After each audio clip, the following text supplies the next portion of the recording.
Hello, ladies and gents. Hello, dear followers and dear members. Welcome back to our YouTube channel for learning English. Asalaamaaleykum sama gaay di leen jaajëfal rek yéen ñi seetaan di ñu topp ci suñu chaîne YouTube bi.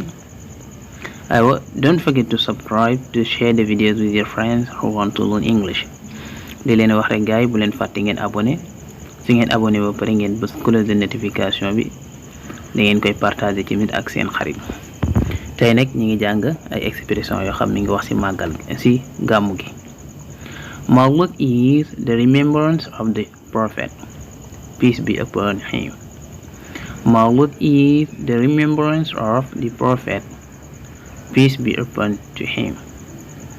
donc Maolud mooy lan mooy dañuy fàttaliku yonent bi sallallahu alayhi wa sallam. The birthday of the prophet, the birthday of the prophet, peace be upon him. ay wañu dem ci expression yi. Muslims are going to celebrate the birthday of the prophet Muhammad, peace be upon him, on Wednesday.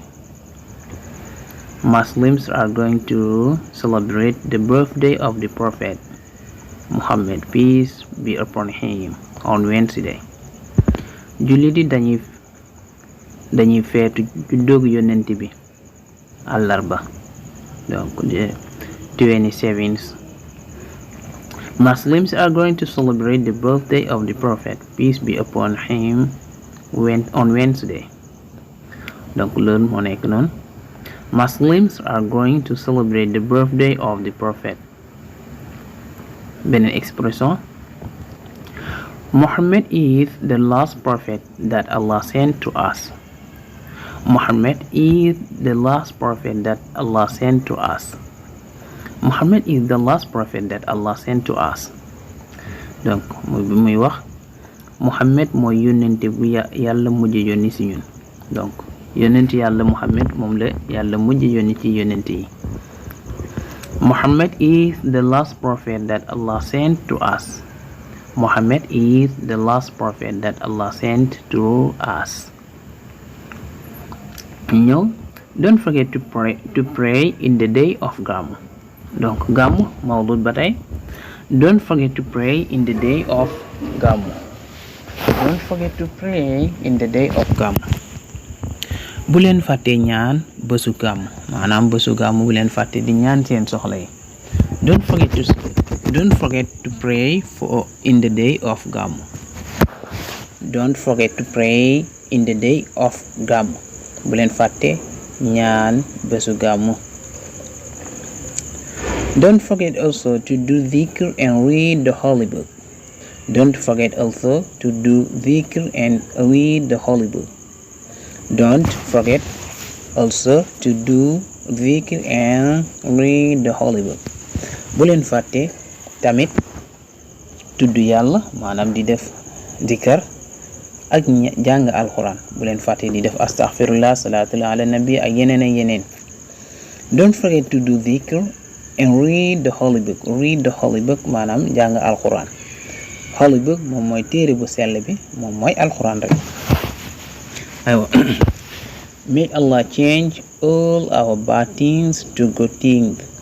May Allah change all our bad things to good things. May Allah change all our bad things to good things. yal na yàlla soppi mbooleem suñu yu ñaaw muy yu baax. donc suñu yu ñaaw yi yal na ko yàlla soppi defal ñu ko yu baax. May Allah change, donc change veut dire changer. Change all our bad things to good things. May Allah change all our bad things to good things. May Allah clean our hearts. May Allah clean our hearts. donc fii nii du hurt moom mooy gaañ, heart moom mooy xol. yal na yàlla raxas suñuy xol. May Allah clean our hearts. May Allah clean our hearts. May Allah clean our hearts. May Allah clean our hearts. donc clean moom mooy raxas. après kii dafa ñëw mel ni di laaj kii. We are going to celebrate the birthday of our beloved prophet, peace be upon him. Where are you going to celebrate the birthday of our beloved prophet, peace be upon him? maanaam lu mu koy laaj mooy fooy feetee gàmmu gi. waaw gàmmu gi foo koy defee, fan ngay demee gàmmu. waaw where are you going to celebrate the birthday of our beloved prophet, peace be upon him? I am going to Kaolack Medina Baye. I am going to Kaolack Medina Baye. I'm going to Kaolack Medina Baye. I am going to Kaolack Medina Baye. Medina Baye laay dem, donc fa lay gàmmee ji. Medina Baye laay dem. I am going to Kaolack Medina Baye. I am going to Kaolack Medina Baye. I am going to Tivaouane. I am going to Touba. That's good. It's a holy city. That's good. It's a holy city. That's good. It's a holy city. Loolu lu baax la, dëkk bu sell la. Donc holy ji gisoon nañ ko léegi. Holy book moom moo nekk téere bu sell bi. Holy man moom moo nekk nit ku sell. Serigne Touba is a holy man. Baye Niass is a holy man, and so far. Muslims in the world have to celebrate this birthday. Muslims in the world have to celebrate this birthday. Muslims in the world have to celebrate this birthday. li muy wax mooy jullit yu nekk ci àddina bi yëpp ñoo war a feetee juddu bi, ñoo war a feetee anniversaire bi. jullit yëpp dina ñëw wax ci kanam lu tax mu wax lool. Muslims in the world have to celebrate this birthday.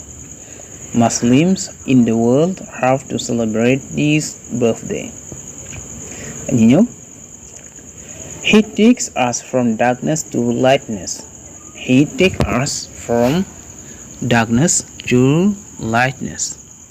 He takes us from darkness to lightness. Donc lu tax mu ne ñëpp ko war a feete mooy moo ñu fekk ci lëndëm génnee ñu ci dugal ñu ci leer. waaw moom lay wax fii, moo ñu génnee ci lëndëm yóbbu ñu ci leer. He takes us from darkness to lightness. Okay guys, thank you for listening to me. Thank you also for watching the videos. Again, don't forget to subscribe for those who haven't yet subscribed, and also don't forget to share the videos with your friends who want to learn English. Alright guys, see you in another class and take care of yourself.